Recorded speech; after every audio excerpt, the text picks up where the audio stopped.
Dear students, आज हम BA part 2 के सेकंड पेपर में आज के लेक्चर में हम राजस्व मंडल का अध्ययन करेंगे, जिसमें हम राजस्व मंडल के संगठन की चर्चा करेंगे।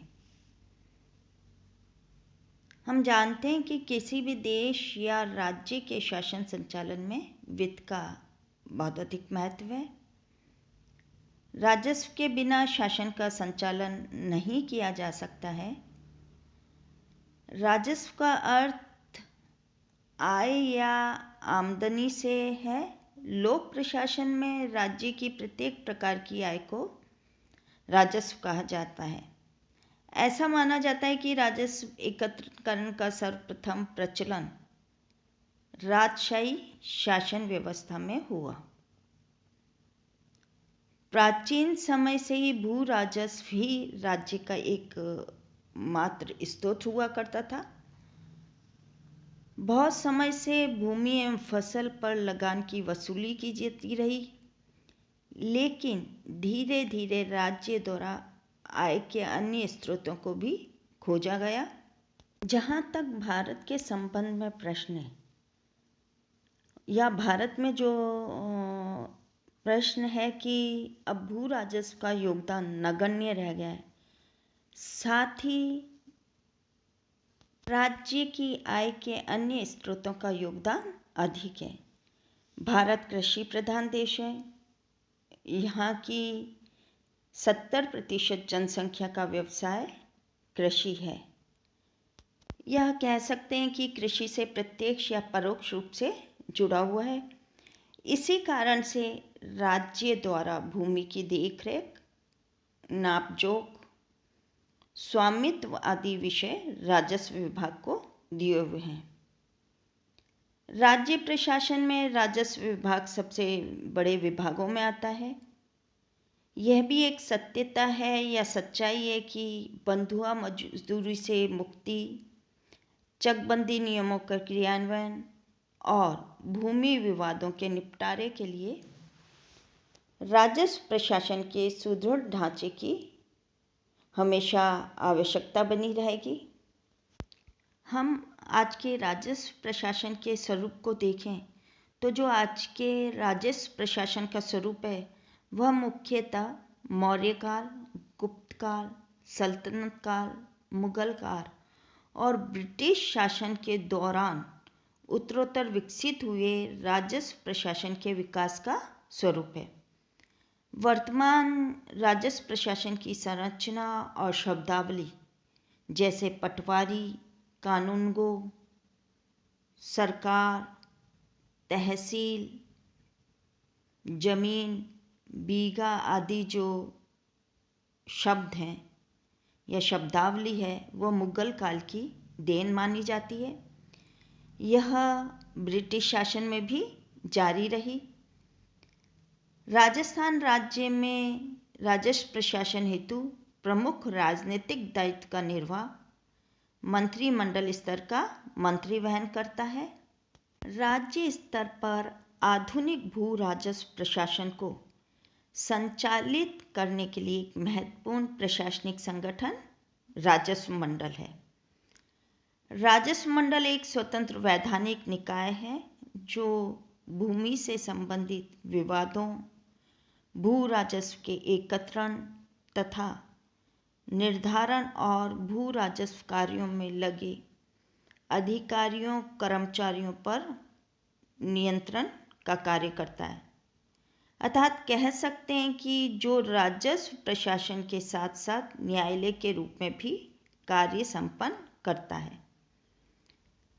वास्तव में राजस्व मंडल प्रशासनिक संगठन तथा न्यायाधिकरण दोनों ही प्रकार के कार्य करता है, लेकिन इसका कार्य क्षेत्र केवल भूमि विवादों तथा भू राजस्व से संबंधित ही है। राजस्व प्रशासन की दृष्टि से राजस्थान राज्य को अनेक स्तरों और इकाइयों में विभक्त कर रखा है। राज्य स्तर पर राजस्व विभाग और राजस्व मंडल हैं। अब हम राजस्व मंडल की विशेषताएं जानेंगे। तो राजस्व मंडल की विशेषताएं कई हैं, वे इस प्रकार हैं। नंबर 1, ये भारतीय लोक प्रशासन के सबसे प्राचीन सरकारी अभिकरणों में से एक है। नंबर 2, ये वैधानिक आधार प्राप्त निर्गमित निकाय है। राजस्व मंडल सामान्यतः एक बहुसदस्यीय निकाय होता है। यह राज्य सरकार तथा क्षेत्रीय एवं जिला प्रशासन के मध्य सामंजस्य स्थापित करता है। राजस्व मंडल एक न्यायिक प्राधिकरण या अर्ध न्यायिक निकाय है। राजस्व मंडल की स्थिति कुछ भिन्न प्रकार की है या भिन्न प्रकृति की कह सकते हैं, क्योंकि ये सरकार का एक प्रशासनिक संगठन होते हुए भी सरकार से अंशतः स्वतंत्र रहते हुए कार्य करता है। राजस्व मंडल राज्य प्रशासन के अनेक विभागों से संबद्ध होने के कारण बहुकार्यात्मक निकाय है। राजस्थान में रियासतों के एकीकरण के पश्चात 7 अप्रैल 1949 को राज प्रमुख द्वारा एक अध्यादेश के माध्यम से राजस्व मंडल राजस्थान की स्थापना की गई, लेकिन मंडल की वास्तविक स्थापना 1 नवंबर 1949 को मानी जाती है। राजस्व मंडल राजस्थान का मुख्यालय अजमेर में स्थित है। राजस्थान के एकीकरण के पश्चात स्थापित इस राजस्व मंडल के प्रवर्तन के कारण उन राजस्व मंडलों को समाप्त कर दिया गया जो कि सन 1947 से 1949 के बीच संगठित हुई जो देशी रियासतें थीं, उन देशी रियासतों के द्वारा बीकानेर, जयपुर, जोधपुर, मत्स्य संघ तथा अन्य स्थानों में बनाए हुए थे। वर्तमान में अजमेर स्थित राजस्व मंडल मुख्यालय के अतिरिक्त जयपुर, उदयपुर, जोधपुर, बीकानेर, कोटा, अजमेर तथा भरतपुर में इसकी सर्किट पीठें भी कार्य करती हैं। भरतपुर की पीठ वर्ष 2010-11 में शुरू की गई थी। राजस्व मंडल का संगठन देखने पर ज्ञात होता है कि राजस्व मंडल की संरचना ब्रिटिश भारत के अधीन रहे प्रांतों के राजस्व मंडल से लगभग मिलती जुलती है। ब्रिटिश काल में प्रांतीय गवर्नर ही राजस्व मंडल का अध्यक्ष होता था। स्वतंत्रता के पश्चात राज्य सरकारों द्वारा मंडल के अध्यक्ष एवं सदस्यों की नियुक्ति की जाने लगी है। वर्तमान नियमों के अनुसार राजस्व मंडल का अध्यक्ष राज्य सरकार द्वारा नियुक्त किए जाने वाला एक ऐसा IAS अधिकारी होता है जो राजस्थान संवर्ग का हो, साथ ही राजस्थान में उसने कम से कम 12 वर्ष की सेवा की हो। राजस्व मंडल के अध्यक्ष का पद राज्य के मुख्य सचिव के समकक्ष है, अतः इस पद पर सुपर टाइम स्केल के IAS अधिकारी को नियुक्त किया जाता है। सदस्यों के पदों पर भी 16 से 18 वर्ष की सेवा कर सुपर टाइम स्केल प्राप्त IAS अधिकारियों को मंडल में प्राय 2 वर्ष तक नियुक्ति दी जाती है। मंडल का अध्यक्ष मंडल के सुचारू संचालन तथा अधीनस्थ कार्यालयों एवं कार्मिकों पर नियंत्रण हेतु उत्तरदायी है। यानी कि जो मंडल का अध्यक्ष है उसका दायित्व है कि जो मंडल का सुचारू संचालन है तथा अधीनस्थ कार्यालयों एवं कार्मिकों पर नियंत्रण रखे। राजस्व मंडल का अध्यक्ष तहसीलदारों तथा नायब तहसीलदारों का नियुक्तिकर्ता और अनुशासन प्राधिकारी है। राजस्व मंडल के सदस्यों की बात करें तो राजस्व मंडल में वर्तमान में एक अध्यक्ष और 20 सदस्यों के पद सृजित हैं। राजस्थान भू राजस्व नियम 1971 के तहत सदस्यों की नियुक्ति होती है। राजस्व मंडल में 4 प्रकार के सदस्य होते हैं, जिनकी श्रेणियां इस प्रकार हैं। नंबर 1, भारतीय प्रशासनिक सेवा संवर्ग से 6 सदस्य जो कि IAS होते हैं। राजस्थान उच्च न्यायिक सेवा संवर्ग से 2 जो कि RSJS सर्विसेज से होते हैं। अभिभाषक यानी कि एडवोकेट्स 2 और राजस्थान प्रशासनिक सेवा संवर्ग से 11 सदस्य जो कि RS होते हैं। प्रशासनिक संवर्ग के अधिकारियों का चयन मुख्य सचिव की अध्यक्षता में बनी समिति करती है। पदावधि को देखें तो राजस्थान भू राजस्व अधिनियम 1956 की धारा 5 के अनुसार राजस्थान राजस्व मंडल के समस्त सदस्य राज्यपाल के प्रसाद पर्यंत पद धारण करते हैं।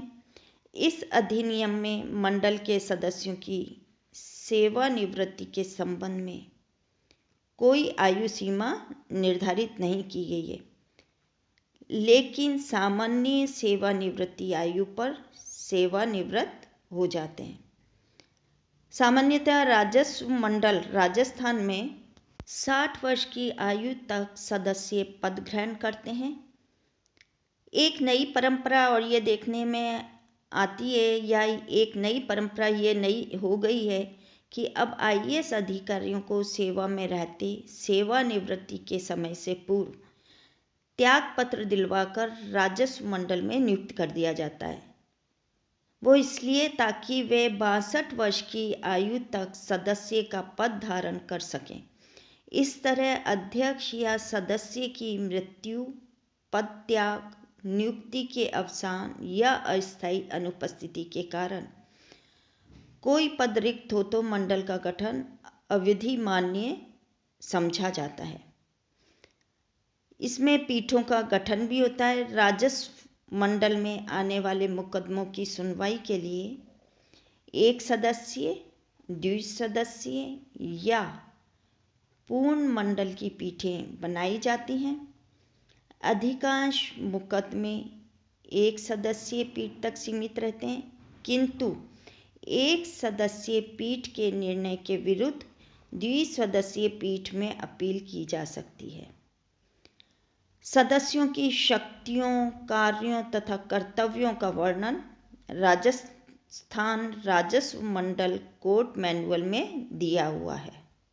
सदस्यों की मुकदमों की सुनवाई के अतिरिक्त विभिन्न जिलों पर नियंत्रण एवं पर्यवेक्षण हेतु प्रभारी बनाया जाता है, जिससे कि राजस्व अपील न्यायालयों, जिला कलेक्टर्स और तहसील कार्यालयों पर निगरानी रखी जा सके।